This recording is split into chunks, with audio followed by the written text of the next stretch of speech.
What's up, bros? I'm Jonathan. Nah, I'm Caleb. We're a couple of bros on a mission to give you guys the most detailed movie reviews out there with as little bias as possible.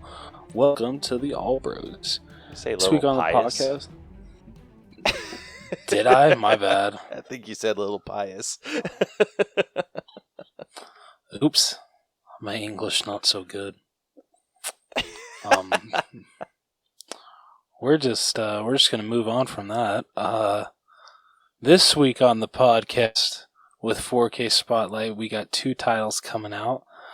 One that I honestly have no plans of picking up. Really, I'm sorry. And Yo, what? The other, maybe if it goes on sale, if the Steelbook goes on sale. But other than that, I'm sorry, I'm not spending a lot of money on that movie. But the other one, I already have that Steelbook pre-ordered. So. Dude, somehow So after- I feel like I know which ones you're talking about, but you like to come at me with like some random freaking things every once in a while. So That is true. I'm interested you'll to find see out. if you're talking about the movies I think you're talking about. You'll find out in like less than 2 minutes. Yeah, I know. And then after that, we got two items to talk about with Through the Wall. We got two new trailers that literally both came out the day that we're recording, the 16th, which is freaking hilarious. Yeah, one of them came out seriously maybe an hour. It was while we were getting prepped. Yeah. Freaking awesome.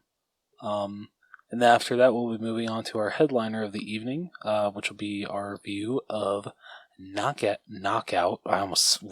Jeez Louise. Dude, you know how many times I've called it that? Knock Out the Cabin. Yep. Our breakdown of Knock at the Cabin. So, what do you say we get started? I say, let's do it. Hello, my name is Brucker Nurse, and I want to tell you about my fun horror movie podcast called Autopsy of a Horror Movie. On my show, I like to have fun dissecting out what makes a horror movie scary, what worked for it, what didn't, what types of fears does it play off of. Is it an allegory for any sort of message? I don't know, but let's find out.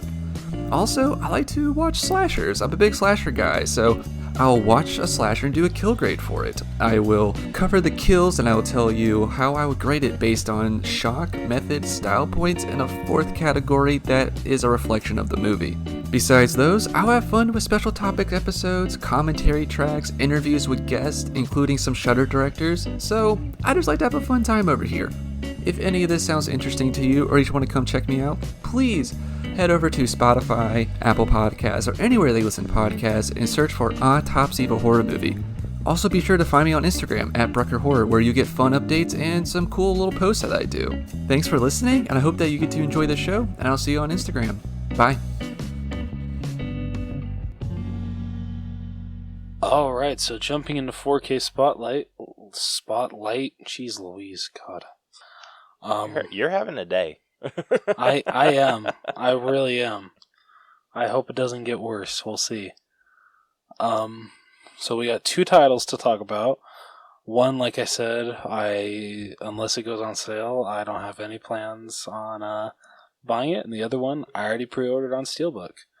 Now, I was going to have Caleb guess, but you know what? Let's just say it. So, Shazam! Fury of the Gods. The one that, I'm just going to wait till it goes on sale. Yo, what? Yep. Dude, I thought you were. Oh, you thought it was Creed 3? I thought it was Creed 3. I was going to say, dude, I'm like, I loved Creed 3. I know, that shit's but, already pre-ordered. At least when it usually comes to superhero movies, that's usually the one that you'll pre-order. Even if you don't necessarily care for the movie, you'll usually pre-order that. And I don't even like the Steelbook that much, so... Yeah, so I didn't realize you liked Creed 3 as much as you did. Oh yeah, dude, I loved Creed 3. I knew it. That's what I thought. I'm just no, initially, if you would have asked before you started talking like that, I was like, oh yeah, he pre-ordered Shazam and is letting Creed 3 like waiting on that. But it was just the way you were talking, like, kind of subverted my expectations, and I was absolutely correct. So yeah, so Shazam, Fury of the Gods, jeez Louise. Oh God, I don't know if English really is my definitive language anymore. I'm just gonna point that out. I thought it was, but I could be wrong here. So Shazam, Fury of the Gods. I'm amazed of how many freaking exclusives this movie's getting, considering the fact that it bombed so hard at the box office. Mm-hmm. So we're getting just a regular 4K version of it, as well as a regular Blu-ray version. But when it comes to the exclusives, we're getting a Target exclusive that has just a shot of Shazam with nothing in the background of him, which, I mean, it's plain, but it looks cool. So that's just an exclusive slipcover for Target. And then we have a Best Buy exclusive Steelbook, which I don't know what it is. I do not like this that much. I don't know if you've seen it, Caleb, but it has the dragon in the background and then Shazam walking away holding the staff. I have not seen that one. Which one's that? That for? Like, where's it exclusive to? Yeah. Best Buy. I mean, it's kind of cool-ish. I don't know what it is. It's not doing it for me. Maybe it's just because the dragon wasn't in the movie as much as it's being portrayed. Yeah, fair enough. Dude, the inside freaking sucks ass. Yeah, it's literally Helen Mirren and Zachary Levi just sitting down at that table in that one scene. Is it Helen Mirren? Did I say that? Yeah, I think it was Helen Mirren. Okay. But yeah, dude, what the hell? Yeah, like, first so off, boring. like, you're gonna freaking showing the Daughters of Atlas on the back. Like, okay, like, I'll give you that. Shazam on the front, cool. But the dragon on both sides? Yeah, I feel that's a little much. You know what I would have done? Like, personally? I would have, like, kind of kept the same background where it looks like that blue shield. Or, like, blue flame, or just, like, whatever the hell that is.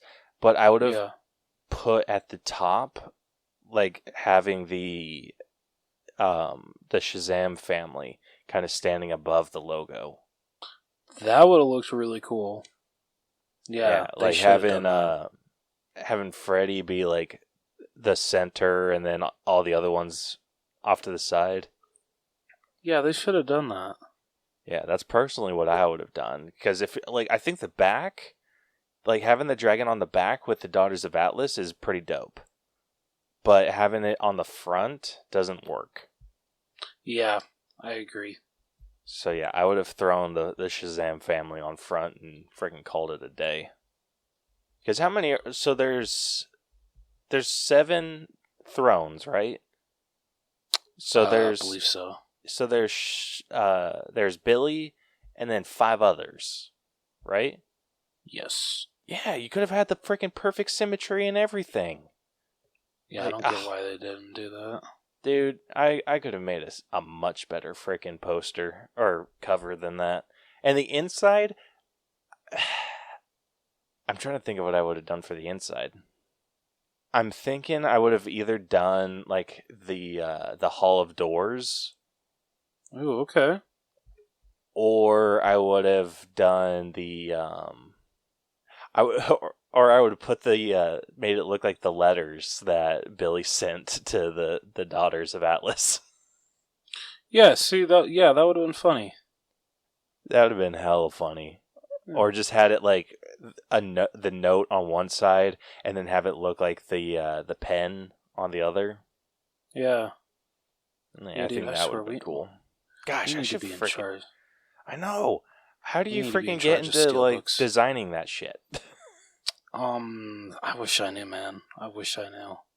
I know. My my Photoshop abilities are just getting better.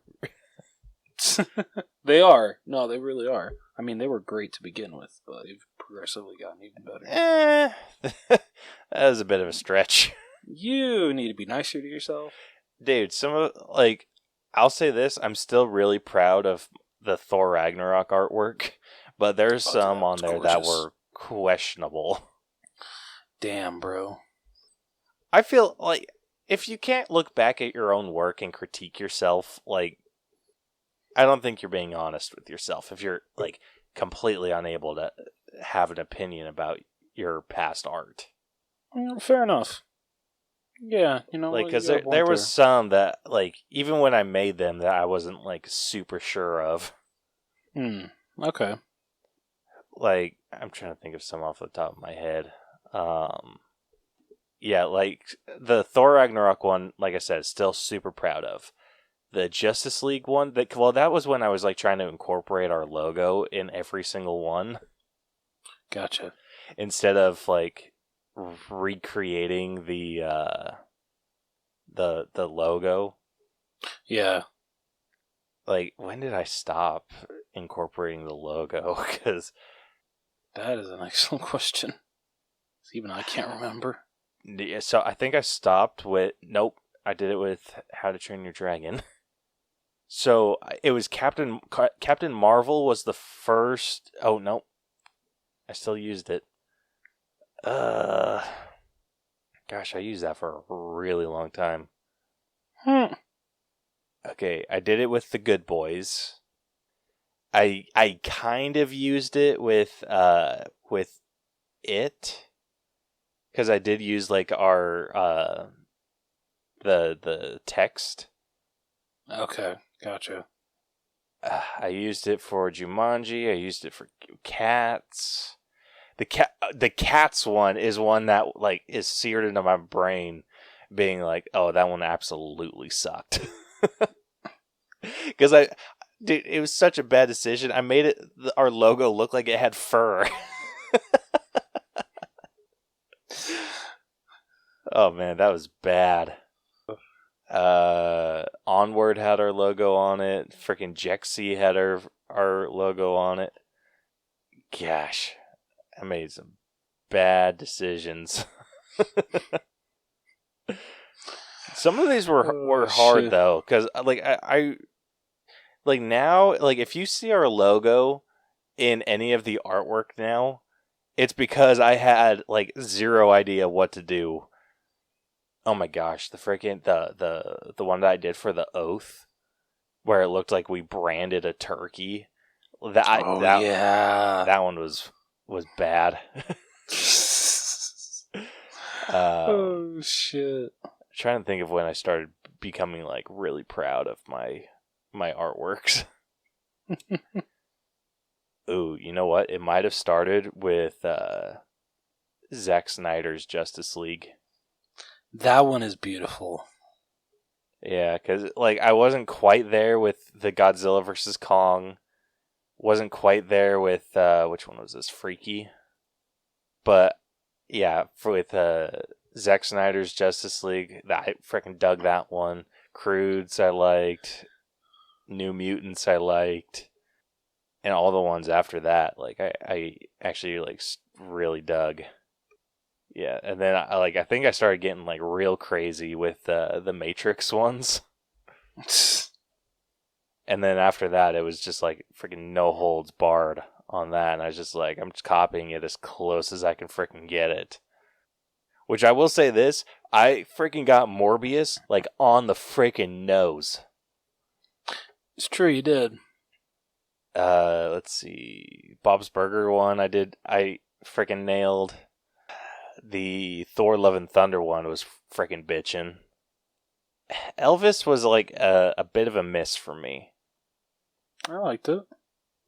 Yeah, I mean it grew on me, but I feel like I could do Elvis a little bit better now. And then when I took it to the next level is when with freaking the Pinocchio remake. I freaking love how that one turned out. That was fantastic. Yeah, so all the recent ones, I've really dug. Just going through memory lane. Hey, ain't nothing wrong with that. Yeah, for those of you that want to see what I'm talking about, you can scroll through our Facebook where I posted all of our artworks. They're beautiful, no matter what Caleb says. Rose is just being a freaking suck up, and we appreciate him for that. You can go. Never mind. Anyway, Moving on. Moving on. oh my Oh, hell, that was bad. That was bad. those freaking puns, dude. I know. They're the best. Come on. So the final exclusive for Shazam Fury of the Gods is coming to Walmart, and it is the Icon Edition, which I guess like it's a because I think like I've seen other studios do this with Walmart exclusives where like it has like a paper tab to where you can fold it out and it has like this cool like picture display. And it looks like they're doing the same thing with Shazam here. So yeah, when you fold it out, it looks like you get the sisters, but it also looks like you also get the family. So you have the sisters to the right and the family to the left. So I mean, that one's kind of cool. yeah, it looks cool. If I do plan on picking this up, which, like I said, I don't think I'm going to do it until that Steelbook hopefully goes on sale, I will pick up a Steelbook because when it comes to superhero movies, I really try to just focus on Steelbooks, and I have the first movie on Steelbook. Yeah. So that's the first new movie coming to 4K this Tuesday. The next one is the one that, like I said, I've already pre-ordered this shit. And that is Creed 3. And so this one is not only getting a regular 4K and Blu-ray release, but is also getting a badass 4K Steelbook exclusive to Best Buy. And I love what it is. It's like the teaser posters that they had. So it has Michael B. Jordan's character on the front, and then on the back it has Jonathan Majors' character. And so it's like the black and white posters of both of them just like sitting in the ring with their like hands folded in front. Looks freaking awesome. I love that they chose this for the Steelbook. It's simple, but I freaking love it so much. It was an excellent choice. Right? Oh, so good. And then there is one more exclusive which is coming to Walmart, and it's kind of the same thing as not kind of, it is. It's exactly like what Shazam Fury of the Gods is doing for their Walmart exclusive, where it is a... Are they not even showing the picture on them? Sorry guys, I gotta look this up because they're not showing the certain picture on Blu-ray.com, which is really weird. They usually always do. What the hell? Freaking Blu-ray.com. Usually you guys are really good at this shit. You failed me. You always come through. I can't believe them. I don't know how I feel about this one. Yeah? Not a fan? Not really. What's holding you back from it? I think it's like, it's the insides, which it's not even Right. like the inside of like the CD case. It's like, because it seems like the whole thing folds like a big old book, or has like a cover that folds out, and so I'm not necessarily a big fan of that. And the cover that they chose, where it's the like Adonis in his victory pose, like with the white shorts and everything, it's odd. That's fair. I mean, I like the regular 4K cover better of Adonis. That's just me. So yeah, no, I definitely see where you're coming from. Like, it's cool. But I mean, like, I definitely don't plan on like double dipping or anything for this version. You don't plan on it? No, I'm just sticking with the Steelbook. I don't really need to, just because I definitely agree with you. It's just like if they would have picked a better, like, I don't mind the inside. I like that, like the whole like you can't run from your past and shots from the movie, like that's cool. I appreciate that, but just they should have picked a better cover. Yeah, they definitely should have. I would have done the one where it's them facing off, Yeah. Like, I don't get, like, honestly, where it's I'm like kind of that. shocked. Yeah, where it's like that back shot of Jonathan Majors and then the front shot of Michael B. Yeah, Like, that would have been a really good one. agreed. Or should I say, a creed? Oh my hell, dude! What I is think it I with you used and it- the freaking dad puns today? I think I used that joke when we broke down Creed 3, I'm pretty sure. Did you? I think I did. Or I used some Creed pun. I swear I did. Oh man. But yeah, so those are the exclusives coming for Shazam! Fury and the God. Fury. Oh my God, those are the exclusives coming out for. Damn, how freaking like drugged up did this surgeon make me? Apparently, very. Yeah, like goddamn. Yeah, so those are the exclusives coming out for not only Shazam! Fury of the Gods, but also Creed 3. So both of those are coming out tomorrow when this episode comes out. Moving on to Through the Wall this week, we got 2 new trailers to talk about. We got our second trailer today, the 16th, for Haunted Mansion, and we also got our first teaser trailer for Five Nights at Freddy's. Hell yes. Dude, Haunted Mansion looks so much better than I thought it was going to be. Dude, straight up, like the first trailer, like I'm like, okay, you know, this could be interesting. But this second trailer is like showing so many nods to the ride, and I've never even been on the freaking ride. Like, but I know like certain ghosts that are the most popular when it comes to like the Hatbox Ghost. The fact that they are freaking having that one in here like puts a smile on my face. Dude, so I have been on the Haunted Mansion. It was the first, so it kind of ruined Disneyland for me. Oh shit. Not That really. sucks. Not really. Like, I still had an absolute blast of a time, but that was the first ride that, actually, I think that was like my first amusement park ride ever. Really? Yeah. So I didn't care for like, I don't think I'd ever been to Lagoon. Like, the only like amusement parks were just like little cheap ones where like none of the rides went upside down. It was just like basic roller coasters or whatever. And so this was the first time that there was a it was like a full on freaking attraction. And so we went during Christmas. So the Haunted Mansion was all pimped out with the Nightmare Before Christmas decorations. And I remember, like, it was like the one ride that I did not want to go on. And everything else made me, like, super afraid to go on any other ride. Oh shit. So I didn't end up going on Space Mountain. I didn't actually end up going on Space Mountain until I was an adult. Really? I mean, dude, I can't say anything. I literally don't even remember the only time that I went to Disneyland. I only have photo proof, but I don't remember jack shit. Oh, maybe once this podcast takes off, we'll go. Dude, I'm so down.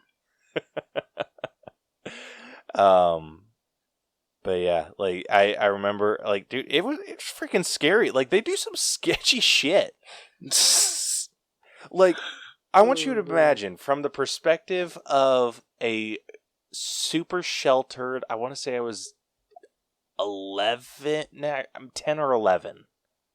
I don't remember exactly how old I was, but I know I was like in that ballpark, right? Okay. Never been on an attraction ride before. Like I said, super sheltered. And so the first ride at Disneyland that we go on is the Haunted Mansion.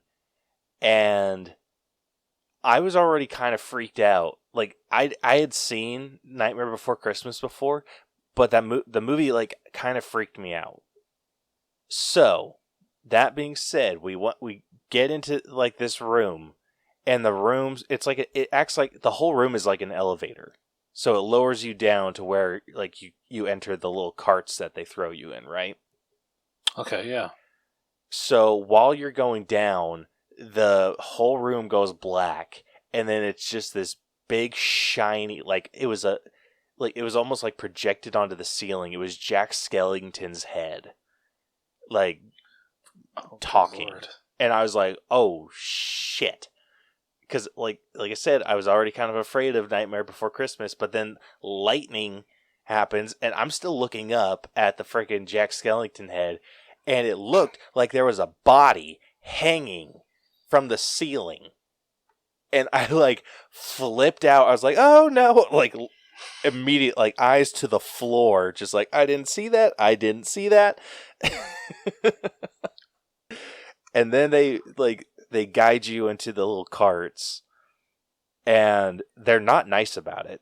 They put you in the cart, and then the guy who like comes to like click your seatbelt in place does it very suddenly. Dick. And I think I was riding with my grandma, and so he came in like boom, like slapped it down, and I was like ah, flipped out, and I was just like immediately like right in like my grandma's armpit, just like trying to shield myself from the freaking trauma that was happening around me. And I went through the ride, and I thought, like, okay, like this is like I kind of calmed down a little bit, like because some of it was like super cheesy, like the animatronics, the projections, the box ghost or whatever. But they had this super messed up effect where it like spins you around, so you're looking at this mirror, but it projects these ghosts behind you, and they're not like cute, like, oh, Disney ghosts. They're like scary as shit. And I like flipped out. I was like, oh my god. Because I get like my freaking stupid baby brain couldn't shut off the fact that like this is fake, this is fake, this is fake. And I hauled ass out of that freaking ride, dude. Like after it like landed, like the freaking seatbelt came up, I was gone. And then they're just like, let's go on Pirates next. I'm like, F that. How about no? Yeah, so my parents had to like get me to go on it. And then after that, it was like a pretty easy breezy day, but I was like super nervous to get on anything. I mean, for how traumatic that sounds, I don't blame you. Like, Jesus. Dude, I'm still like I remember we went on a bunch of rides that took the pictures. Every single one of them, I look like I'm terrified. And when I went as an adult, I was like, hey, I'm pretty sure I can take a picture and not look scared this go around. Same freaking thing. Every single picture we took, even onto the freaking Cars Land ride, like I looked nervous. I know. I think we've talked about this before. We have, yeah. And I posted those because I think you were gonna. Yep, yeah.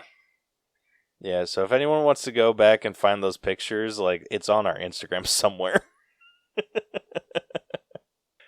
I have never once taken a picture that looks like I'm having fun at Disneyland or SeaWorld. Oh shit. Anyway, Haunted Mansion looks good. Yeah. Dude, it looks like it's going to be scary. It does. And I'm all for that. I don't know, when was the last time you watched the first, or I guess the original? It's been a hot minute, but I don't remember being afraid of anything in that movie. Like, I remember being, like, a little creeped out, but there wasn't anything that, like, scared me. This looks like there's going to be something that scares the shit out of me. Yeah. It definitely, I don't know, like, I'd be scared to take kids to this. I definitely would. Because, I mean, I'm assuming this is probably going to be rated P. Maybe PG. I don't know. We'll see. But yeah, I'd still be, if I was a parent, my kids to this. Last thing I need is for them to be petrified to go to Disneyland after seeing that movie. Well, actually, that might be a good thing because you'd be saving a shit ton of money. Yeah. So- So you are correct. It is going to be PG-13. Okay. Yeah, that makes sense. Yeah. So I'm kind of excited. Like I'm I too. want to see what Disney pulls off with this. Yeah. It's gonna be very interesting. I'm very, very intrigued after this second trailer. This one really caught my attention. Oh yeah. And the freaking cast in this is just incredible. Yeah, dude, I will say though, I was not expecting to see Owen Wilson playing a priest. Yeah, right? Yeah, that definitely caught me off guard. I love it, but that definitely caught me off guard. But I would honestly say, I'm looking forward the most to Jamie Lee Curtis as Madame Leota. She's gonna be freaking amazing. I can't wait to see her. And especially Danny DeVito. Like, I love him in anything. So I'm definitely excited to see what he brings to this. Dude, same. I was just looking at the cast for this. Apparently Jared Leto is playing the Hatbox Ghost. Interesting. Okay. Yeah, so this is going to have a freaking insane cast. Yeah. I'm Yeah, pumped. I'm super am too. pumped. I really hope it's. I hope that this, like, I hope that it's not just the freaking trailer that was scary. Like, I Yeah, want to dude, go I in hope and so. I want to feel the same horrors I felt walking through the Haunted Mansion, but I'm an adult now and I'm ready for it. Caleb's gonna feel like he's getting Vietnam flashbacks when he goes to see this movie.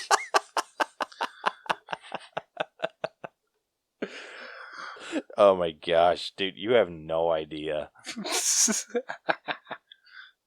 Oh, Oh, that man. was bad. I think when we went, because I went, like I said, I went once as a kid and I went as an adult.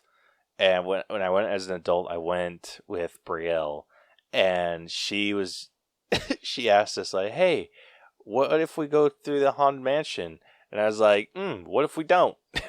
Yeah. And luckily she's like, "Oh, come on." Like, we got to the line and it was like ridiculously long. So I'm like, "Yes, thank you." I could just imagine she asked that and you're just like, still want to stay married?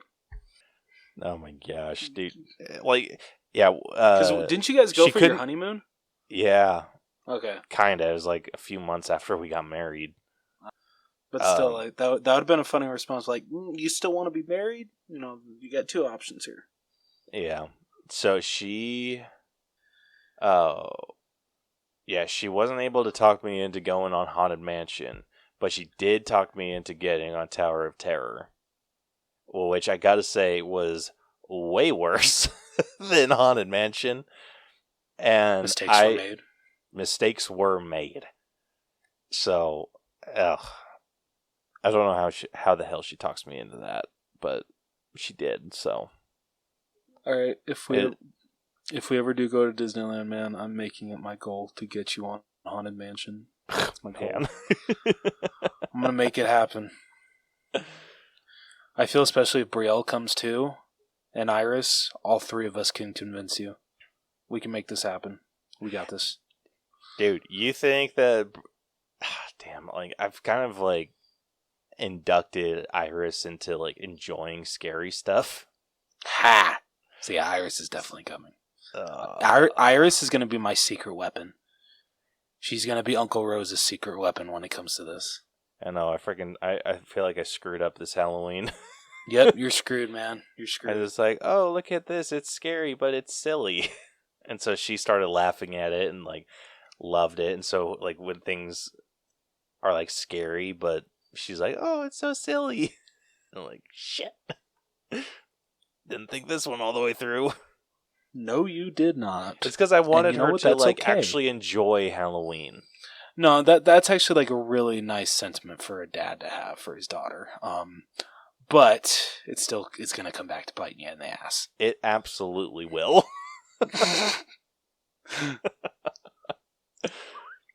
Anyway. Haunted Mansion looks great. Can't wait to freaking see that. Same here. Moving on to the second trailer that we got. Got our first teaser trailer for Five Nights at Freddy's. Bro. Don't really get yeah, so good. I mean, you don't really get like a lot of stuff. It's really just like a bunch of montages of clips, but it's really cool because it like straight up like starts as a training video being like, hey, you're the brand new security guard, you know, at Freddy Fazbear's. We're so excited to work with you. And it's just freaking just flashes of, you know, like what Josh Hutcherson's character is about to encounter with the animatronics and everything. And oh my god, don't get me started on how amazing these animatronics look. They're literally just ripped right out of the video games. It's amazing.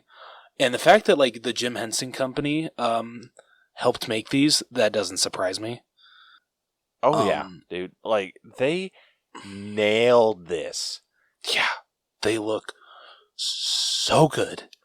And they move incredibly well too. Yeah. Like they were moving so like excited. at a point where I almost thought like, did they go CGI with this? But I thought the same thing, but no, those are straight up, you know, animatronic costumes.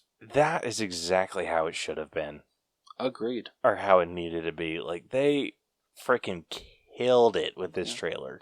Oh yeah, Blumhouse is killing it so far with this movie. I cannot wait to see Matthew Lillard as I never remember if it's Mr. Purple or the Man in Purple. I was the looking at the Purple Man. comments and they're just like, oh my gosh, he's the purple guy. I think it's the Purple Man. I've only ever played the first one because it scared the shit out of me when I was younger. So I'm like, yeah, hell no, I ain't going back to any of the others. Dude, so the Maybe's son, Sam, Yeah. he has the Five Nights at Freddy's in VR. And he tried to get me. Hell no. Yeah, he tried to get me to play it, and I was just like, nope. It's like think do you again, wanna buddy. Get punched in the face because I'm going to let you know right now that there is a chance that might. Yeah, no joke there. Dude, freaking, when I played the first game, and I made a huge mistake of like projecting it onto my big TV. Woo! Yeah, dude, stupidest idea I've ever had. Because literally, I thought I was like so safe. I'm like, okay, you know, I got a really good grasp on the video cameras, you know, watching both entrances. I got this. I'm so good. And I got a little too overconfident to all of a sudden freaking Bonnie just slams my computer down and jumps at me. And oh my god, dude, I freaking lost my shit. I almost threw my laptop across the freaking room. I can imagine. Yeah. So, I haven't played Five Nights at Freddy's ever since then. But the premise still to me is so interesting. It's one of the best premises I feel to ever be put to video games. And the lore that has added up over the years is just amazing. So I can't wait to see what Blumhouse does with it. Dude, I'm looking at like going like frame by frame with some of these. The screen, like, they nailed this look.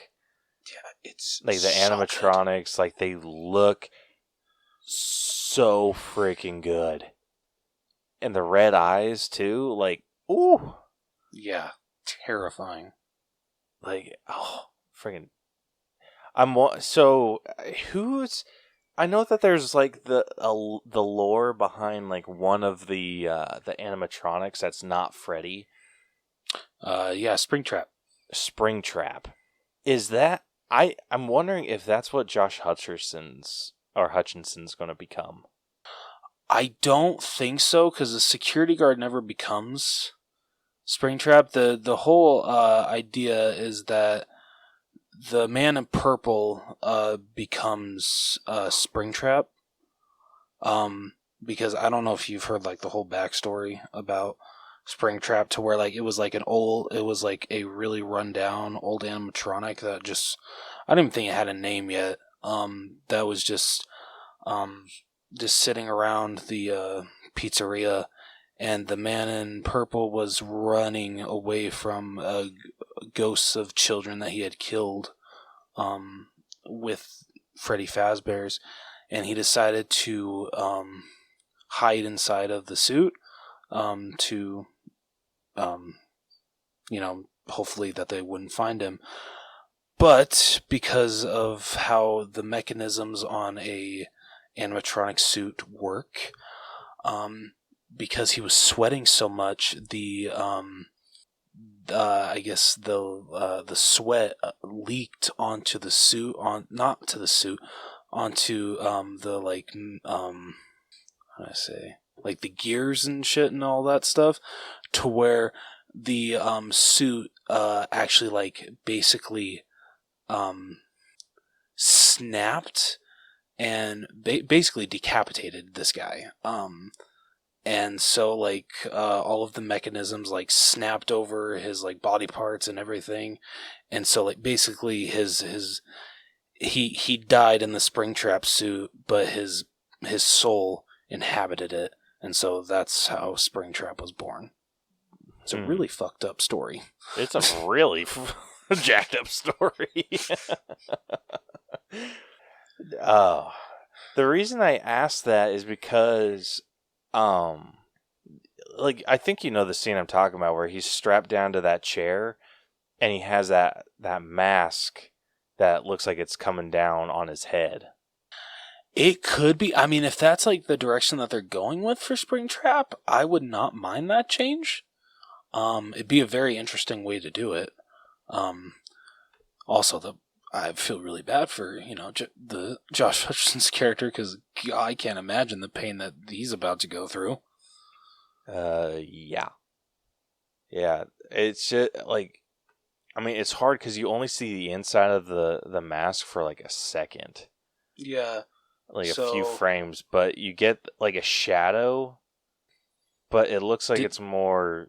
It looks like it might be more chicky than. I was gonna say, did the shadow look like they were tall ears? Able to really see? It's you can't see the top of the head. Damn. Does. It looks like it kind of has a really long snout. Okay. It's just one that doesn't quite look like Freddy, but it's a long snout, rounded teeth. It looks a little disconnected at the shoulder. Oh, so I didn't know this. That makes sense. Springtrap was actually, so it was a Bonnie animatronic. A Bonnie? Yeah, that's what Springtrap was.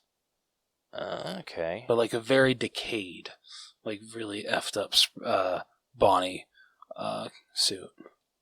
Yeah, so the reason I'm betting that Josh Hutcherson gets caught in is I think he becomes Springtrap, or I mean it very well might be freaking Matthew Lillard, but there's a scene where a quick little part where Josh Hutcherson's turning around and looking at these children, and they all look like they're ready for a party, they have kind of a party hat on, and then they turn around and scatter.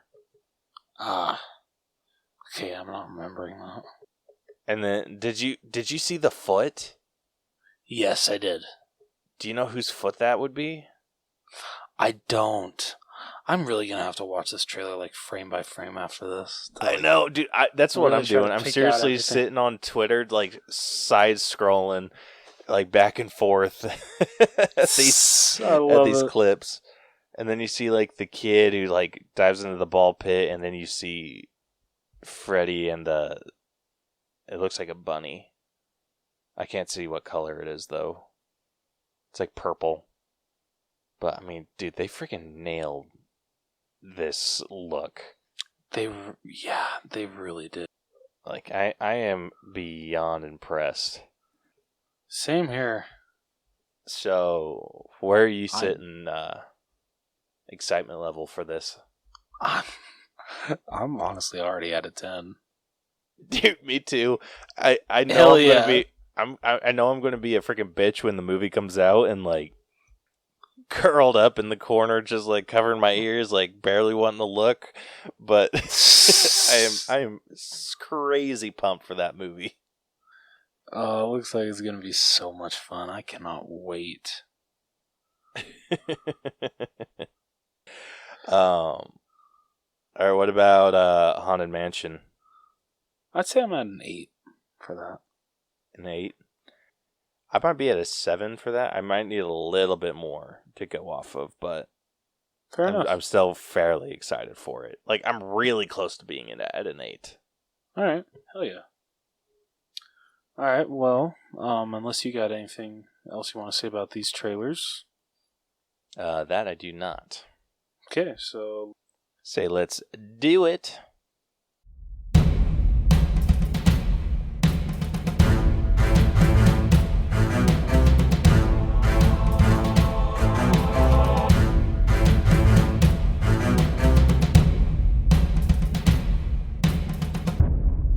all right. So for this week's headliner, we'll be breaking down the M. Night Shyamalan film Knock at the Cabin.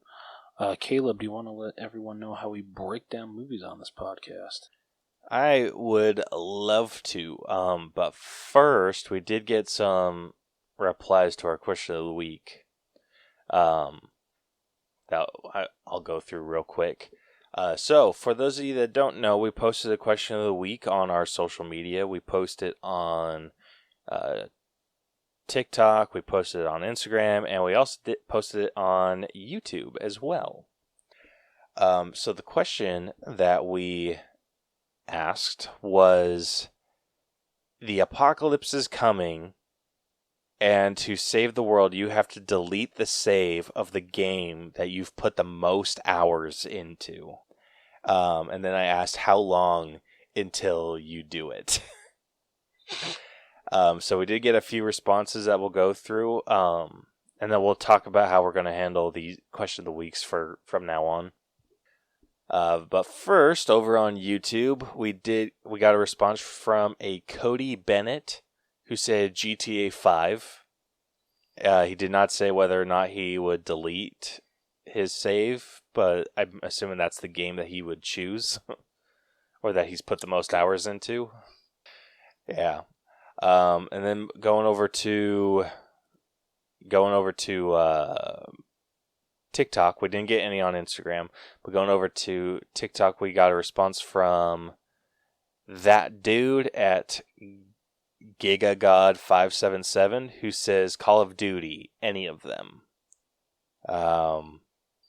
Let's see, we have Kirby with a gun at Autism293 who says, when I want to start over, I already have everything. Okay.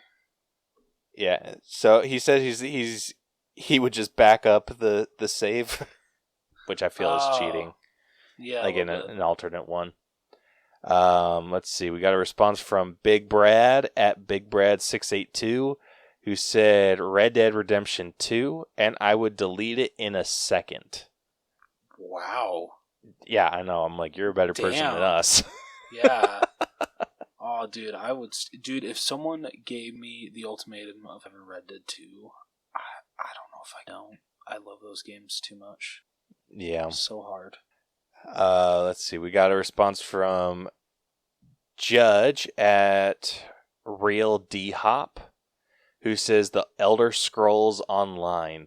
I've played nearly every day since 2017. I'll probably just let humanity burn.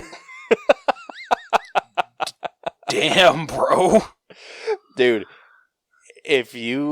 I love The Elder Scrolls. I haven't played online yet, but I have played Elder Scrolls 5 before. It's my favorite game. It is like my all-time favorite game. And I 100% understand where he's coming from. All right, our next response comes from Jose G. Delgado Jr., who said Borderlands 2 and Spider-Man PS4. Didn't say whether he'd save the world with that, but I'm going to assume that he would. All right. Spider-Man PS4 wasn't, I think, between, like, out of all the games that I've played, it was probably one of the easier to 100%. All right, fair enough. Let's see. Next up, we got Chair Legs from Limit E623, who said probably GTA. Yes. Excellent answer. Let's see. Next one we got is from Brantley at Godzilla B10, who said my OG Resident Evil 4. Nah, we gone. Got hand cannon on there. Good lord. All right. Next we got one from Lilac at Lilac14798, who says, y'all dead. I'm never deleting my Royal High items. Jesus. I freaking love the people that like just unashamed like own up to being Yeah, like, they yeah, just, like I'm letting the Screw world burn. humanity. Yeah. Let's see. Next we got Mo at Mo_board, who says, sorry, but my Fortnite skins be worth way more than anyone I've ever known. Oh, no, not Fortnite. Come on, man. Dude, you can drop some major cash on that movie or that game. Yeah, don't remind me. Alright, let's see. Next we got Matt Mecklem at KillerClown112, who said it would take him 10 seconds because it's Ark and who cares anymore. Do you know what Ark is? I don't actually. So it's like a dinosaur game. Oh, okay. Interesting. Yeah, it's like a survival style game, and you can like pimp out your dinosaurs with a bunch of like futuristic weapons and whatnot. But apparently it's gotten to a point where it's just endless and kind of got to a point of being pointless. Gotcha. And then next was Darth Hootie at Hootie Was Taken, who said Lego Star Wars The Skywalker Saga. And he said they said, I guess I'd delete it if it's to save humanity. And you know what? Fair. Yeah, Lego games are fun 100% though. this is true. Like, I mean, I've even done that a couple times with like Lego Marvel, where I've like deleted my save just to start over from square one. Yeah, and that's it. That is all of our responses. Moving forward, what we have kind of discussed, because we have been getting like a lot of responses from TikTok especially, but we've gotten some from Instagram, we've gotten some from YouTube. So what we're going to start doing is kind of having like a top 5 responses. So I'll pick 5, Rose will pick 5, and we'll read those 10 comments off, and those will be like our favorite. And obviously, like if there's less than 10 comments, like everyone gets read, but yeah. So that's kind of how we'll handle it from now on. Just because last week we had a redonkulous amount of people answer our question of the week. So Nothing against you guys. It just takes up, a good chunk of time, and we want to make sure that there's enough time for the breakdown. yeah, exactly. So with that, thank you to everyone that answered our question of the week. We really appreciate hearing from you guys. And yeah, like I said, we really appreciate it. We really do. Like your answers make our day. All those Grand Theft Auto ones especially. They made my day. But yeah. So with that, now we'll get into our breakdown. So if you are new to our breakdown system, we have split movies into 8 different categories that we individually score to come to a final All Bros letter grade. The 8 categories that we score are story, writing, acting, character development, effects, music, costumes, and then we give it our own personal score at the very end. all of those numbers get magically added up and spit through our algorithm that gives us a letter grade to compare this movie to others of a similar grade. As well as a percentage that doesn't really matter depending on who you ask. But it is fun to see where it ranks within Yes. our system. But like I said, the most important thing is hearing the grade itself. So, with that, if you have not seen Knock at the Cabin, it is available to stream on Peacock today. So definitely go give it a watch. And if you decide to listen beyond this point, be prepared for spoilers. Yes. So without further ado, it is everyone's favorite segment, Reading with Rose. All right. So 7-year-old Wen is vacationing with her fathers, Eric and Andrew, at a remote cabin in rural Pennsylvania. While catching grasshoppers, Wen is approached by a stranger named Leonard. Initially friendly, he explains that he needs Wen and her parents' help to save the world. However, Wen becomes suspicious, and when 3 other people appear with makeshift weapons, Wen flees to warn Eric and Andrew, but the visitors break into the cabin and tie them up, with Eric sustaining a concussion attempting to fight them. Leonard and his companions, Sabrina, Adrian, and Redmond, claim that they have never met before this day and have no intention of harming the family. However, in the past week, they have been driven by visions and an unknown force to find the family. The group foresees an impending apocalypse in which Leonard claims oceans will rise, a pandemic will spread, the sky will fall, and darkness will envelop the earth. The only way to prevent this is for the family to sacrifice one of their own. They are warned that, although they will survive the apocalypse, if they do not make a choice, they will be the last people alive. Eric and Andrew suspect that the intruders are lying and that the attack is motivated by hatred and delusion. When the family refuses to make a choice, the intruders sacrifice Redmond by covering his head with a cloth and fatally striking him with their weapons. A concussed Eric sees a figure of light as Redmond dies. On television, media reports show devastating mega tsunamis, which Leonard declares is the beginning of the apocalypse. Andrew believes he recognizes Redmond as Rory O'Bannon, a man who had been arrested after assaulting Andrew in a bar years prior. Andrew thinks Rory tracked him down for revenge and manipulated the others to go along with his ruse. Leonard, Sabrina, and Adrian question Andrew's assumption and grapple with their guilt, but still hold on to their visions. They reveal that Redmond's death has unleashed the first judgment of humanity. The next day, the visitors sacrifice Adrian as the family remains indecisive. The disasters continue as a deadly variation of the flu virus, to which children are particularly vulnerable, spreads across the world. Andrew insists the disasters are coincidental and that the intruders were anticipating a pre-scheduled news broadcast. Andrew escapes, retrieves his gun from his car, and shoots at Sabrina until she flees. He finds Redmond's wallet and proves to Leonard that he was Rory.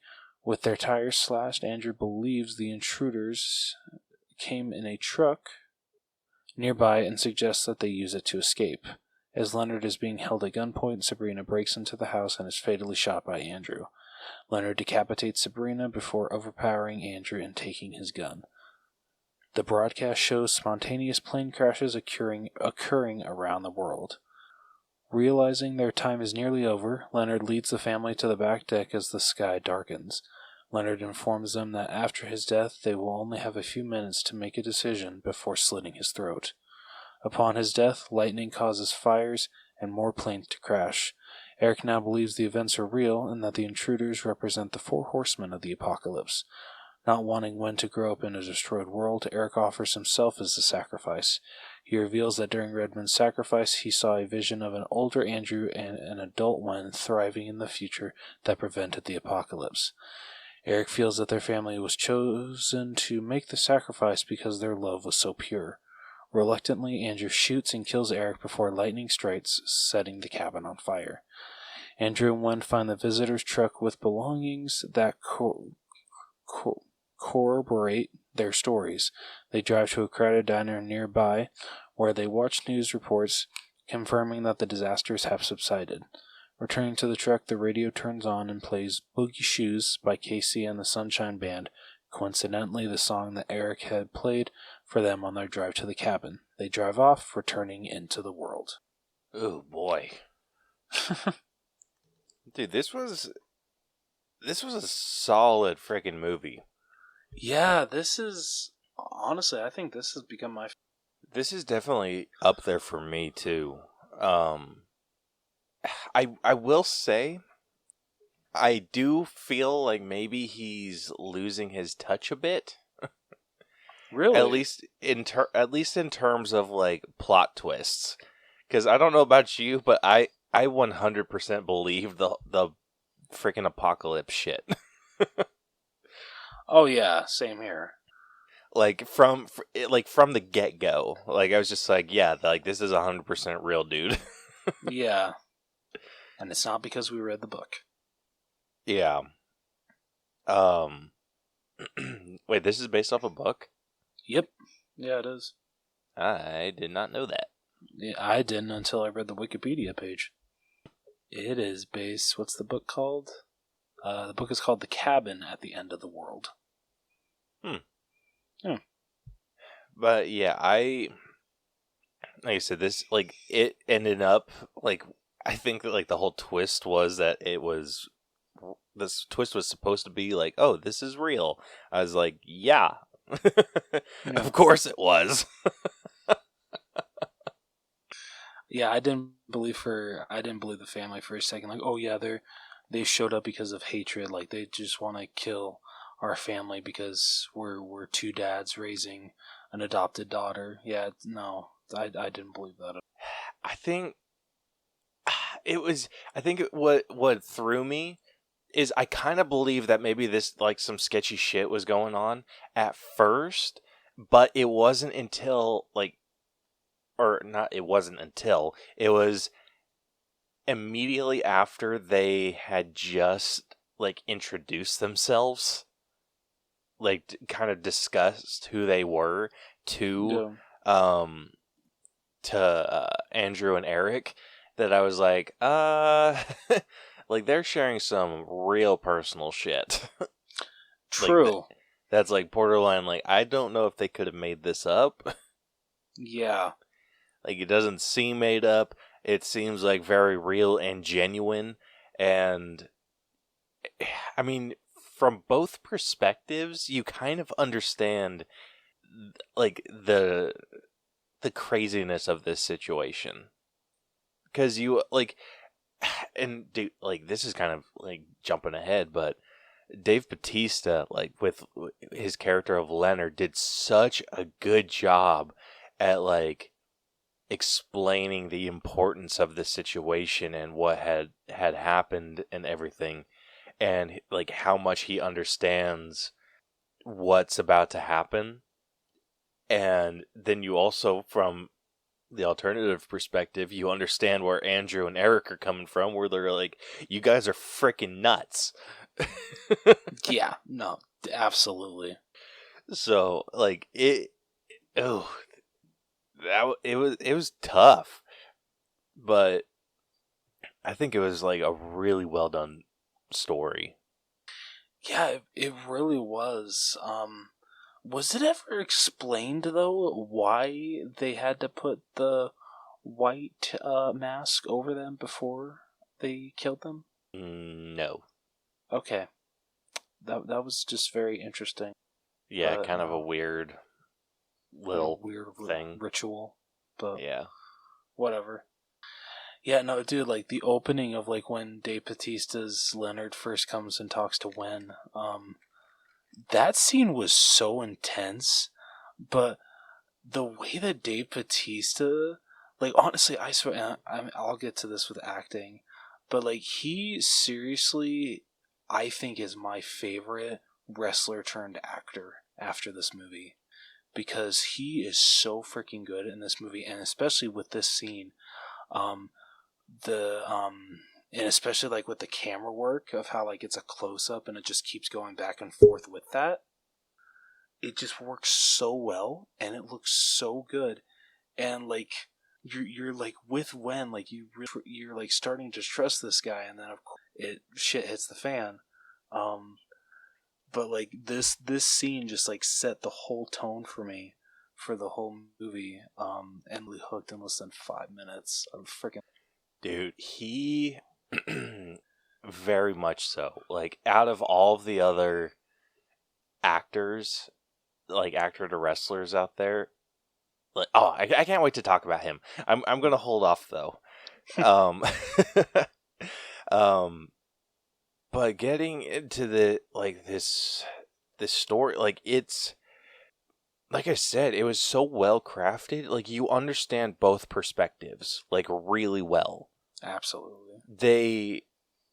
How they explain that this isn't something that they want to do. I think it was just like the way that they shared their understanding of the decision that Andrew and Eric had to make that made it like really powerful.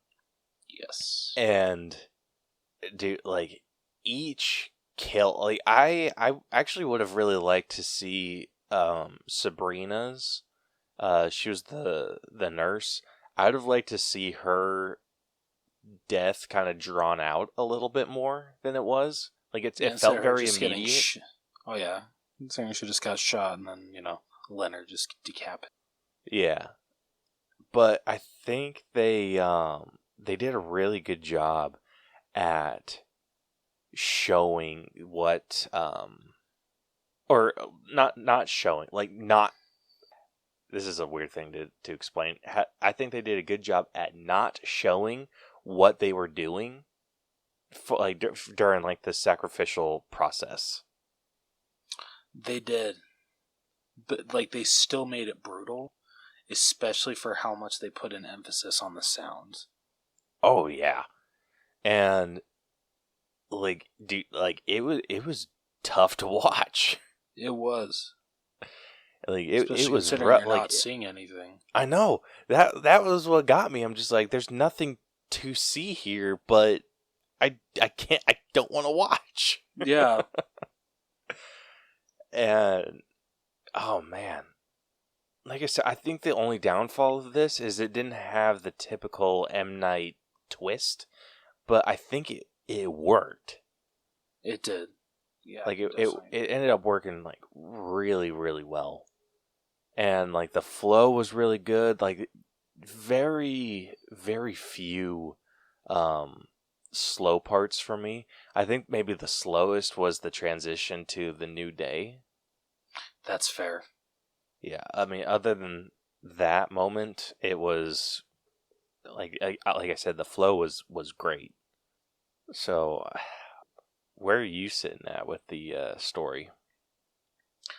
I don't know, for like how much I really enjoyed it, I think I'm at like an 85. Honestly, I might be right there with you. Like, it was really well done, so no complaints there. What about the writing? Writing, I felt, was strong too. A scene that like really stuck out to me for how well it was written is throughout the movie, these people are explaining, this is my life. I have these certain people in my lives. If you guys don't make this decision, this is who I'm going to lose. And unfortunately, ultimately, they are killed. They are sacrificed. And at the end, when we see, what's his name, Adrian? Or Andrew, I'm sorry. I think it's Andrew. Make sure. Yeah, Andrew. When him and Wen get to the truck and he's like looking through everything and he sees all of this stuff that relates to these people. Like, he sees the like, I think it was like a YMCA, no, not a YMCA, but like a rec center award to Leonard for like his dedication to like children when it comes to that kind of stuff. He actually saw the picture of God, I'm sorry, I'm forgetting. Adrian's. Adrian, he saw the picture of her and her son, even though he was like, yeah, no bullshit, there's no way that she has a son, when she's telling him the story, like, oh, I could easily see through her within 5 seconds that she didn't have a son. But lo and behold, there is physical evidence that she did. You saw Sabrina's badge of her actually being a nurse. You saw Redmond's ID again. Just all of these little things showcasing that they weren't lying about who they were, that they really were these. They weren't horrible people. They were there for a reason. They didn't want to do what they had to do, but if the world needed to be saved, this is the direction that they were sent in. So I feel that with that little scene at the ending with Andrew going through the truck and seeing all those mementos, really added to the four those I'm just gonna say those four horsemen. Yeah, dude, you're absolutely on the money there. Gosh, I mean, they did so well with what they were given there, Mm-hmm. and their like each speech was so powerful. Like it, friggin' Redmond's speech, how it didn't seem like he was like fully on board, but it's like he was at the same time. Like that was played off really well. It was. Adrian's was just absolutely heartbreaking, and dude, I was totally with Andrew, and I'm like, dude, you don't know, this bitch could be lying. Yeah. But No, yeah. like as like an onlooker, I like totally bought into what she was saying. Just like, no, she has a kid. But you understand, like no, you freaking crazy assholes. Like it's gonna come down to like all of you before you even think about taking out my my significant other. Yeah. So I mean that was nuts. Really well written. How'd you feel about the like the flashback scenes? I thought those were really good. Freaking screw Eric's parents. Freaking drove 7 hours and stayed for 30 minutes just because that they felt their son's gay. Go kiss my ass. I think that was Andrew's parents, because he was like Andrew's? super. I think it was. I thought it was Eric. Yeah. Oh. If you go down the list, that's it's Andrew's mom and dad. Oh, my bad. Sorry. No, you're good. You're good. Um, I thought it was Eric's for a minute too, but yeah. I just happened to have the cast list up. No, thank you. It still stands though that they're freaking horrible people, and screw them for not supporting their son. But no, I thought the flashbacks were great. They really added to not only the relationship that Eric and Andrew had, but especially the love that was between these two. The love was so genuine between them. It was absolutely incredible. And what they showed the day that they got to pick out they got to adopt Wen was, like, honestly, I almost started crying because it was such a powerful scene. And the fact that they had to lie and say, "Oh, my wife's in the car. This is my brother, helping me to pick up our daughter." That's just really sad. Like, it really sucks that we live in that kind of world. No, but that's just kind of one of those things you have to deal with when you're adopting from a different country like that. Yeah, that's true. But just, yeah, like all the flashbacks that we got that really helped build the relationship between Andrew and Eric, and even Wen, because you really got to see how much that she loved her dad's. It was so good. I absolutely love the flashback. Yeah, they were pretty good. There was a couple. I don't think I necessarily needed like the whole situation with Andrew's parents. That's fair. I mean, honestly, like nowadays, I guess like in movies, it kind of just makes sense that when it comes to, like a same-sex couple, when they're writing the characters, there's always going to be one family that's like super supportive, even though we never see Eric's side of the family. And then there's going to the other partner's family that's just like, oh, we are totally against this, you're going to go to hell, all that shit. Yeah. I think what we needed from that scene was maybe a little bit more conflict and not just like an awkward dinner. That's fair. Yeah. I can definitely agree with you on that. Like, I think we needed to see their reason for leaving instead of just them bouncing. Yeah. Like, it just needed a little bit more of an emotional kick, I feel. I can agree with that. I mean, other than that, like, I really dug the dialogue. I think it got a little maybe lazily written when it came to like Sabrina hunting down Andrew, That is fair. or Yeah, I like can following definitely agree him with out to the car. I was like, you could be trying harder. that. Yeah. Like, I get it. You don't. Your human instincts are taking over because you don't want to hurt someone, but at the same time, you kind of got a job to do, lady. Like that's sounding like horrible. Yeah, no, it's true though. It's just like, you've come this far, Yeah, go for it. you know the mission of this, so come on, don't hold any punches back. Yeah. I don't know about you. I think for me, the writing is just like slightly below the story here. Oh, I'm the same way. Yeah, I think I'm around maybe an 82. I think I liked it just a little more, so I'm gonna do it.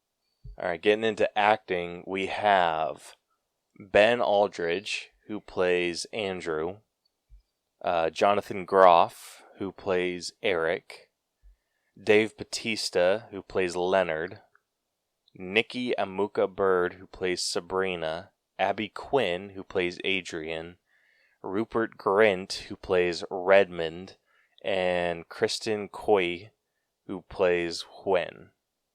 Ooh, if ever I was going to have a hard time picking a top 3, man.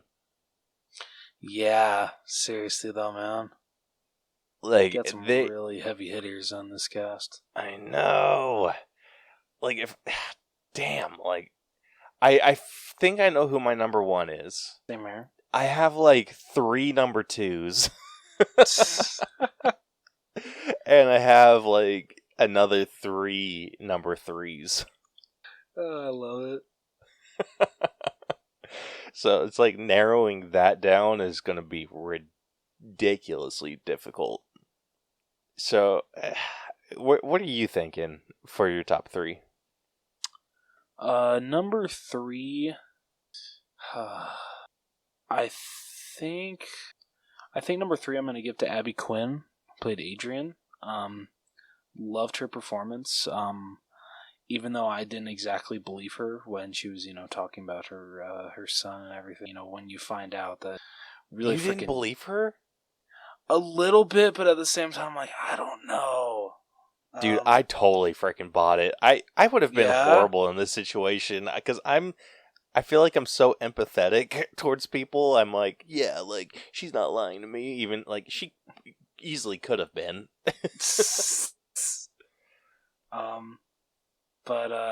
Yeah, no, her performance was absolutely amazing. Number 2, I would give to Ben Aldridge, who played Andrew. Literally all of his outbursts and everything were completely justified. Because, I get it if you're in that situation. And, 4 strangers saying, hey, it's up to you 3 to save humanity, but you gotta sacrifice one of you. I'd be like, the fuck? Okay. Yeah, I'm gonna be a little pissed off. Yeah. He was definitely the voice of reason throughout this whole thing.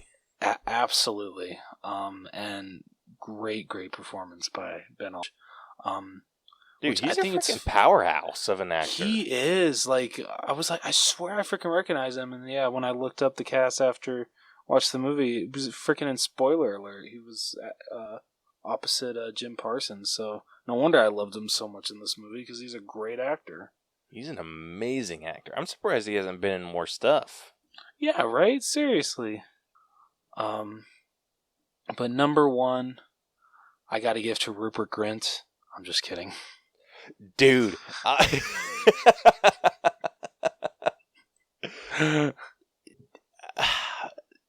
Unfortunately,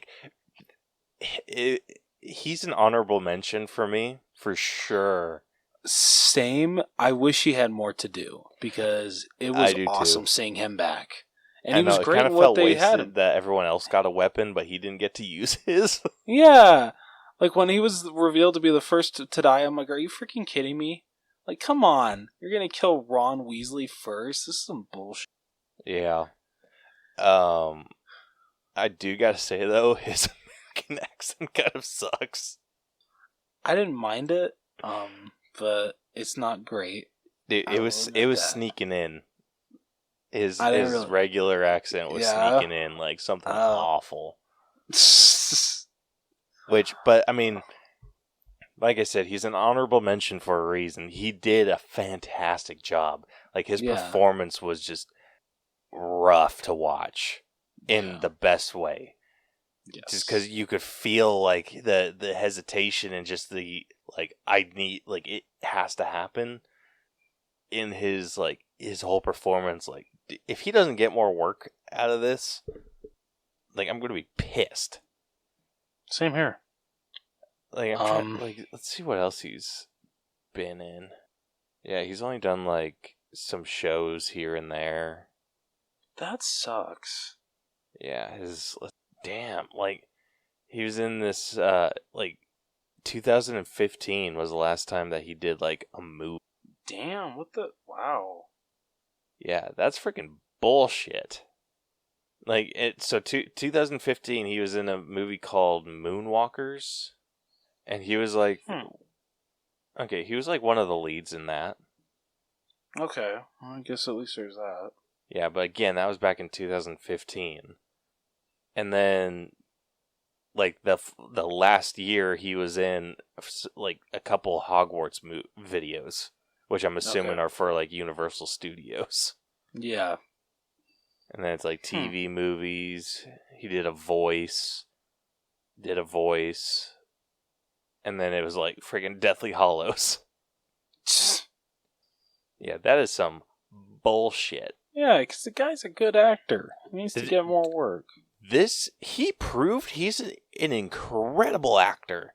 Like, yeah. I say that like he hasn't already proven that. Like, true. It's just I think everyone's just like, oh, we see nothing but Ron Weasley, and no, dude, like, if frickin' Daniel Radcliffe can play a villain opposite frickin' Sandra Bullock, Rupert Grint could get more work. Yeah, true that. So yeah, he's one of those honorable mentions on my list. All right, but who's your number one? Number one, by far, definitely Dave Bautista as Leonard. Yeah, absolutely loved him in this movie. The fact that Dave Bautista can do comedy just as well as dramatic is freaking amazing. I love it so much, and just this movie just proved to me how good of an actor he is. So yeah, he is number one. Dude, same for me. He is my number one. And like I was going to say earlier, but held off, what you brought up, him being one of the best wrestler to actors, he has proven that in spades with this performance. From like just some of like the other like the only other actors like wrestler to actors that I know are John Cena and The Rock. And The Rock I had to say is probably the worst actor. I can definitely agree with that. And that's because like every character he plays is the same. Like very seldom, like the only other time that he's played someone different that's not The Rock is in frickin' Jumanji. Yeah, But even that has some like major Rock vibes. true that. But like funny enough, it's when he's not acting like The Rock that I like actually enjoy his performance. Same here. John Cena is a real close number 2 to Dave Bautista. I actually really enjoy John Cena's performances. He kind of like it's the same situation, but he's able to mix it up just enough. Like did you watch his the Peacemaker show at all? I think I only got like 4 episodes into it. I never finished it, unfortunately. I think it's worth giving a second look at. Okay. Once you kind of get past the douchebag of Peacemaker and get into like the heart and soul of the character, it gets a lot better. And he's able to kind of pull off that dramatic a little bit better, but obviously it's mostly comedy. So, I mean, take that with what you will. It's with John Cena, you're mostly getting comedy, but he has the ability to enter that dramatic space and kind of do pretty well with it. At least if he's given the right material, because I've seen movies where John Cena like freaking is not good, and it's like over the top like 80s feeling action movie where it's just like super like stupid one-liners or some bullshit like that. Those he can't pull off for shit. But and I do know some actors that can, but he's just not one of them. But give him some decent material and good direction, he can outperform the best of them. But Dave Bautista is a different animal completely. He is able to enter these different spaces like really well. And it kind of sucks in a way. And I damn, like this is kind of hard because his physique, I feel, intimidates people. And when I say like intimidates people, it's more people like willing to hire him. True. Because it's just he's a big guy. So it's like how much can you get him to do? But I think in this movie he's proven his range. Yes, absolutely.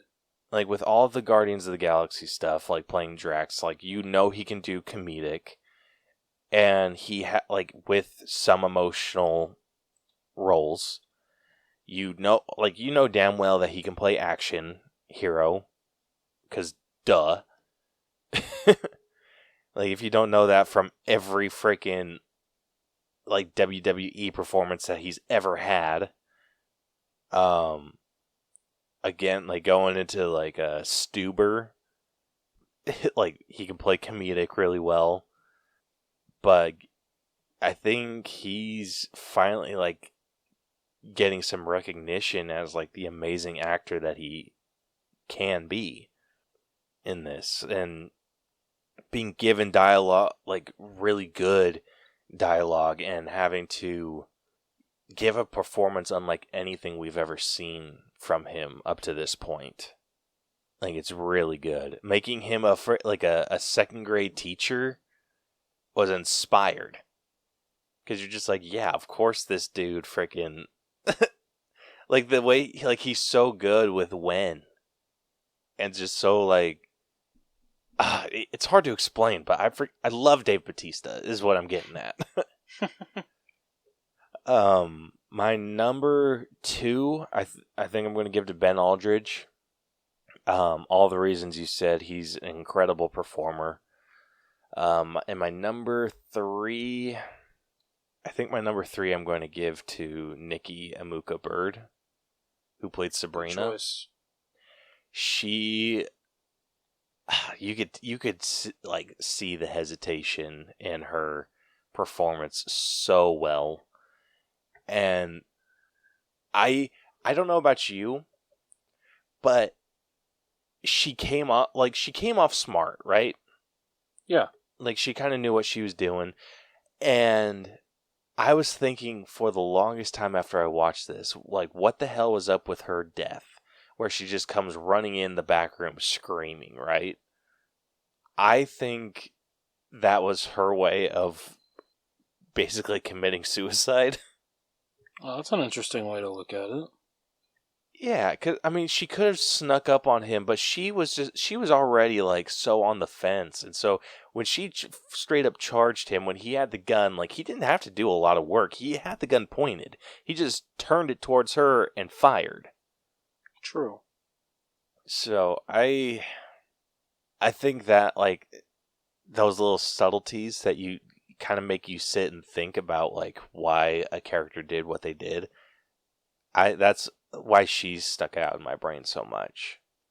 But I mean, definite honorable mention to Jonathan Groff, Rupert Grint, and Abby Quinn. Like all 3 of those did fantastic. So yeah, that's my top 3. Nice. Where are you sitting with your acting score?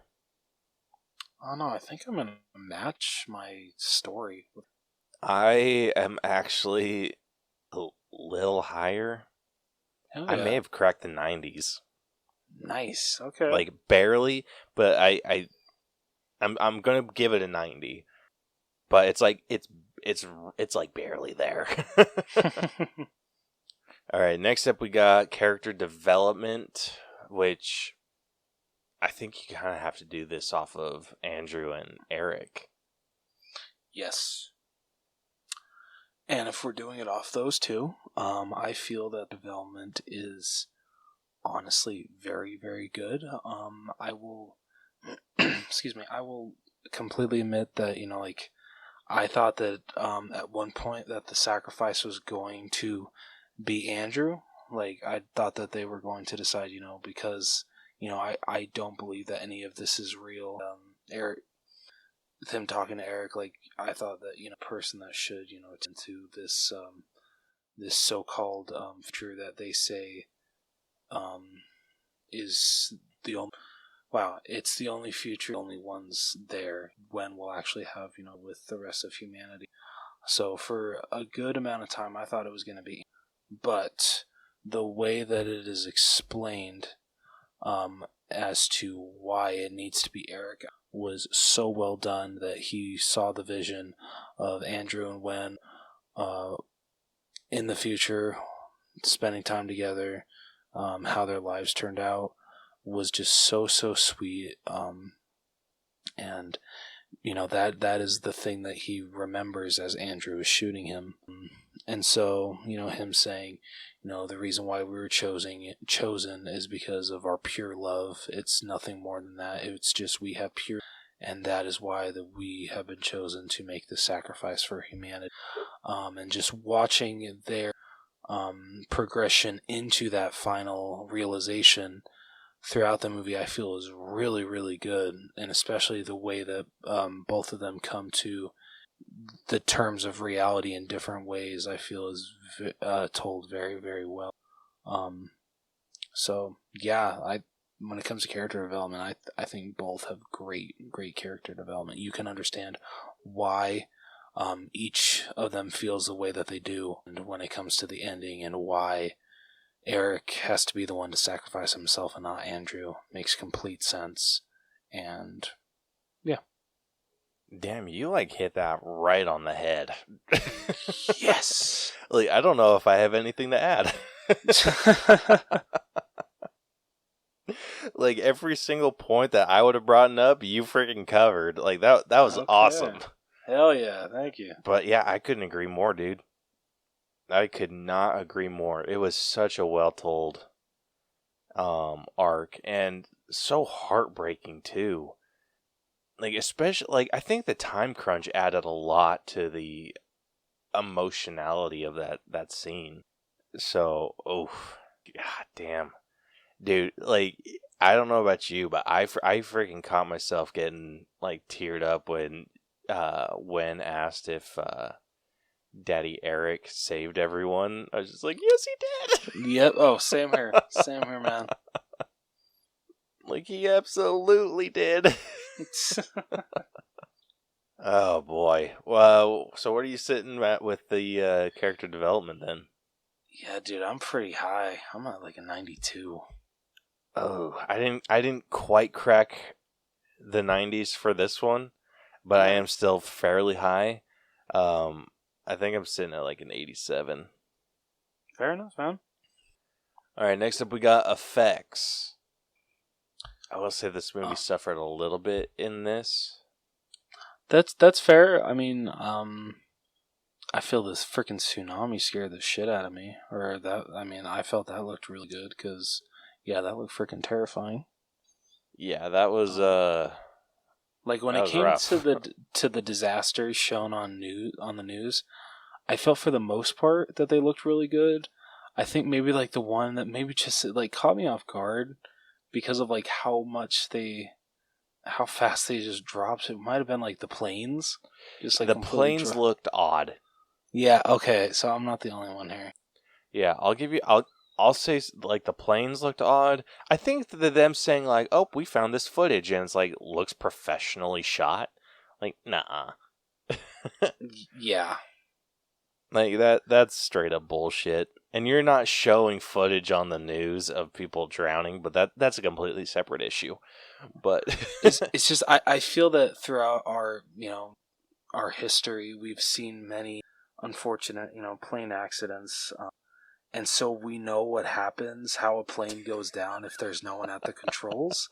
I'm not thinking about what you're thinking about. No, it's just like, yeah, we know what that's supposed to look like.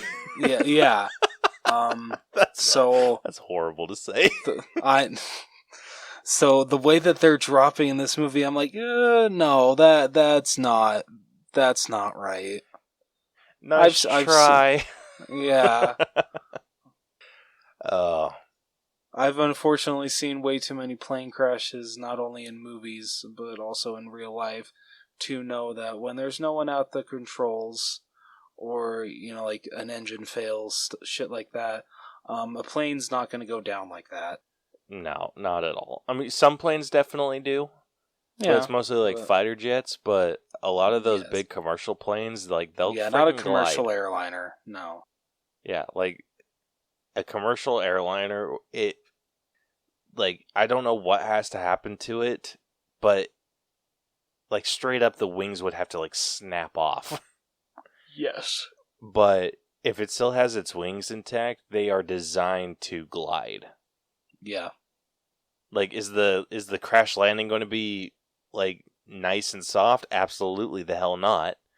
But it's going to glide. Yeah. I will say, so I was watching the tsunami scene, I had like the dumbass thought of being like, you know what? Like, I feel like what really screws people is them running away from the tsunami.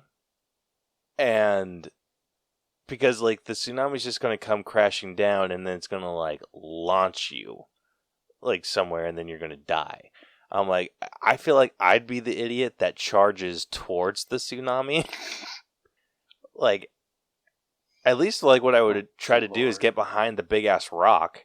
I'm like, at least that's like breaking the wave a little bit. You know what? Good point.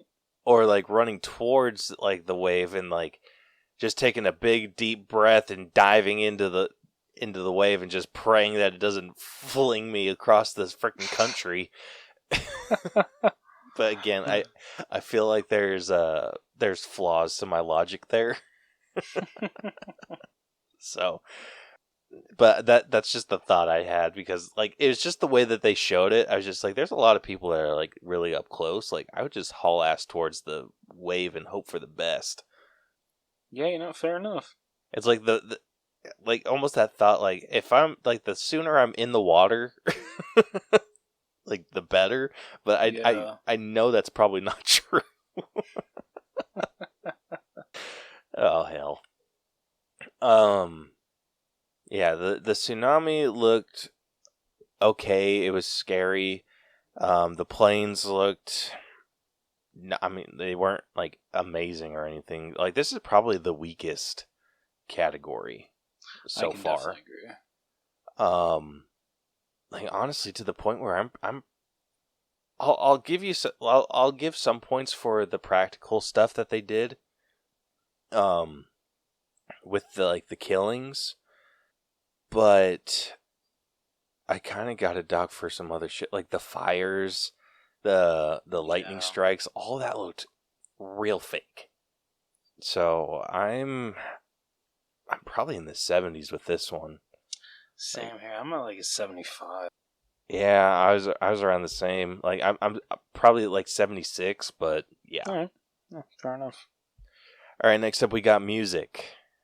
Like this had like one good song. Yeah.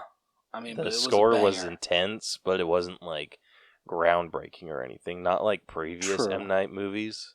Yeah, that is very true. Like I'd say like scores alone, typical M Night movies are sitting somewhere around like a 7 or an 8. This I would probably give a 6, but because of that, like the song that they were playing. What was the name of that song? Boogie Shoes. Yeah, because of Boogie Shoes and just how like catchy that was. I could be I'm at a 7, but I could be talked up. I don't think I can talk you up. I'm at a 7 Fair. as well. I will absolutely give you that. All right, next up we got costumes. I mean, it was nothing special. Like, they're just wearing like classic everyday clothes. But I mean, I feel it worked. Yeah. This is probably like I'm probably sitting at like a 6 with this one. Yeah, It wasn't anything too spectacular. It was just average everyday clothes, so not too much to write home about. Yeah. Yeah, I can't think of like a single outfit off the top of my head. Like even looking at like the silhouettes of all of these characters, the only thing that stands out in their silhouette is their weapons. Yeah. But that's like a prop item, so that I don't consider that part of their costume. That's fair. Yeah, that's fair. I'd say the one that maybe has the most like costume-ish looking thing was probably Dave Bautista. He kind of had like that button-up shirt deal going on, but other than that, it was just average. Yeah, agreed. Even though his was the standout, in my opinion, it's not anything special. Yeah. Yeah. So sitting at a 6 here. All right, last up we got our own personal scores. You want to take this one? I would love to. So overall, I really, really enjoyed this movie. I think that this has become my new favorite M. Night Shyamalan movie. Really good acting, really good tension. They're really, like Kayla pointed out, there's really no surprise, ending. No, I didn't see that coming. The way that they take the direction of this movie, you can definitely see it coming. But I feel it works, and it really just ends up being a really fun thriller that honestly kept not only kept my attention, but kept me on the edge of my seat while watching it. So I had a really good time with this. So I think I'm gonna be at an 85. I feel like this movie, along with most M. Night Shyamalan projects, has gotten a lot of hate that is very undeserved. This is a really well done story. It's not groundbreaking in any way. It doesn't blow your mind like any like crazy M. Night twists and turn, or it's nothing like that. It's kind of a simple story, but that works in the movie's favor. It's interesting. The cast is fantastic. They are the shining peak of this film. Like, if you're going to watch this movie for anything, watch it for the cast. Like, they're incredible. It's intense, it's brutal, it's kind of everything you want a thriller like this to be. And overall, I think it was extremely well done. So I will be giving this I'll probably giving this like an 81. Alright, so with that concludes this week's breakdown. So going through the scores real quick. Starting off with story, we are sitting at a very sturdy 85. Moving on over to writing. Writing came down just a hair, sitting at an 82.5. Acting had a real big bump, sitting at an 87.5. Character development had another little bump, sitting at an 89.5. The effects were what they were. They were average can get, sitting at a 75.5. The music, again, nothing too special, but it did have one really good, catchy song. So we ended up giving that a 7. Costumes were nothing too crazy. It's just kind of everyday wear. So we ended up giving that a 6. And then our personal score averaged out to an 83. So with that, the final Allbros letter grade for Knock at the Cabin has come out to a B-. Hell yeah. Yeah, it is sitting at an 82.25%. All right, I like that a lot.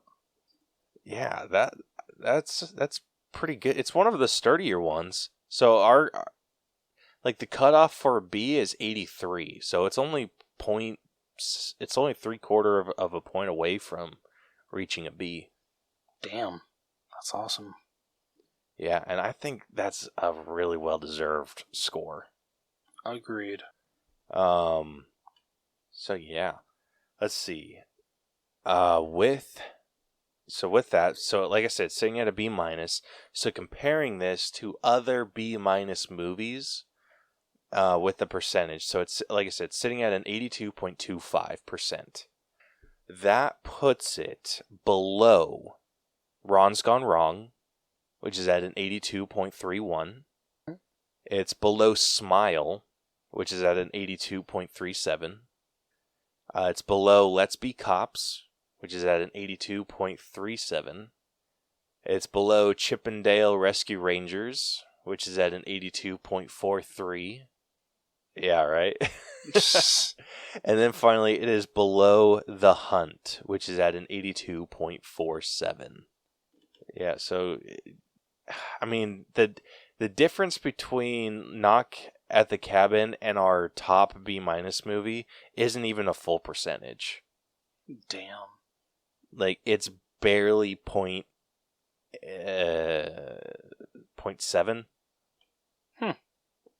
Like, the margins there are ridiculously close. Our B- movies are usually, like, really freaking close to each other. But going the opposite direction, Knock at the Cabin ended up above The Magnificent Seven, which is at an 82.12. It is above Thor: Love and Thunder, which is at an 82.08. I am totally okay. I am too. It is above Over the Top, which is at an 82.06. It's also above It Chapter 2, which is at an 81.95. Yeah, and then it is above Rogue One, which is at an 81.9. Yeah, and just for like comparison's sake, you have to go 14 movies before you're a full percentage away. Damn. Actually, it's 15. And so if we're like another B- movie, a full percentage away is Peter Pan and Wendy. Holy shit. Wow, okay. Mm-hmm. So I think it has a decent home. No, absolutely. Yeah, so definitely hard to argue this one. All right, well, unless you got anything else. That I do not. Well, I would say that this concludes this episode of the All Bros Podcast. If you like what you heard and you want to hear more, be sure to subscribe to us wherever you listen to podcasts. We are damn near everywhere. You can find us on Apple Podcasts, Stitcher, iHeartRadio, Spotify, like I said, literally everywhere. You can also catch all of our episodes on YouTube as well if that's your preferred listening platform. If you want to follow us on social media, where you can DM us with any episode ideas that you have, you can respond to our questions of the week, a movie that you want us to break down in our mini breakdowns that we do. So we're on Facebook, facebook.com/The Allbros, and we are also on Twitter, Instagram, and TikTok at The Allbros. If you want to email us, you can do so, theallbroschannel@gmail.com. If you want to check out our website, you can at tinyurl.com/theallbros. Or you can also check out our merch store, tpublic.com/user/the Allbros channel. Next week on the podcast, we are actually expecting to have a guest, and we will be breaking down the movie Holes. So it's going to be a fun time. Absolutely. So, yeah. And we have a backup just in case, because we don't want to break Yes. down Holes by ourselves. So Yeah. Yes. we have a backup in place. So as long as he doesn't end up bailing out, like we'll be doing Holes. Yeah. Fingers crossed. But until then, this has been the All Bros Podcast. I am Jonathan. And I'm Caleb. And we will catch you guys next week. So long. Deuces.